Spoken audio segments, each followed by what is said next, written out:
สบายดีทุกคนเนาะมื้อนี้เรามาเบิ่งบรรยากาศฝนตกกันเนาะบรรยากาศยามฝนตกก็จะประมาณนี้เนาะอึมครึมหน่อยนึงแล้วก็ข้างก็ยะมีขี้ตมเป็นพวกน้ำเลยนี่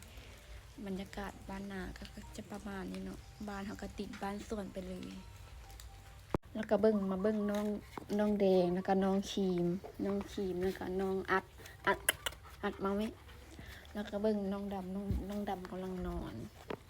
เงินบ้านสวนก็จะประมาณนี้เนาะมีน้องหมา4 ตัว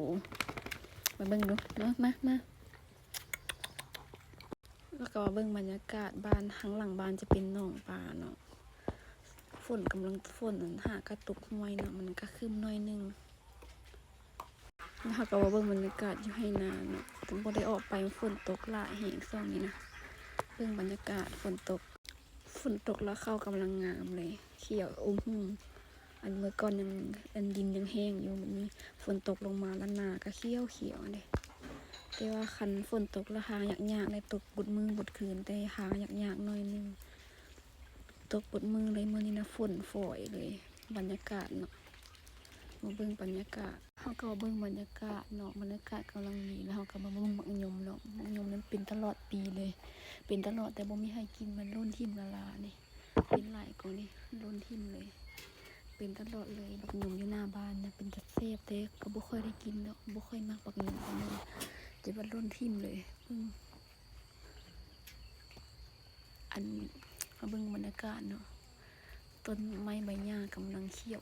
เนาะฝนตกเนาะอยู่เปะให้นาเลยแบบสไตล์บ้านสวนเลย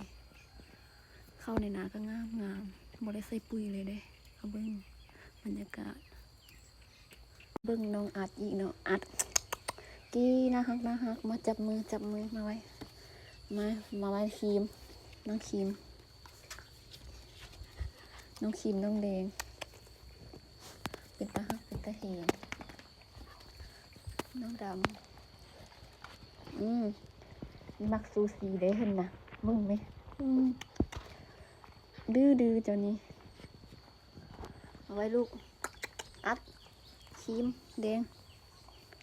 โอ้เจ้านี่เนาะเอาเรามาเบิ่งน้องปิดกับน้องไก่นะยินนำกันเนาะ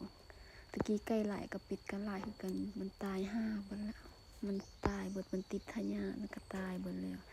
มาเบิ่งบรรยากาศสดหลังบ้านจะมีน้องปลาเนาะแต่เราบ่ได้ออกไปฝนตกแห้งเขาก็เลยมาถ่ายคลิปแบบนี้เลยนี่เบิ่ง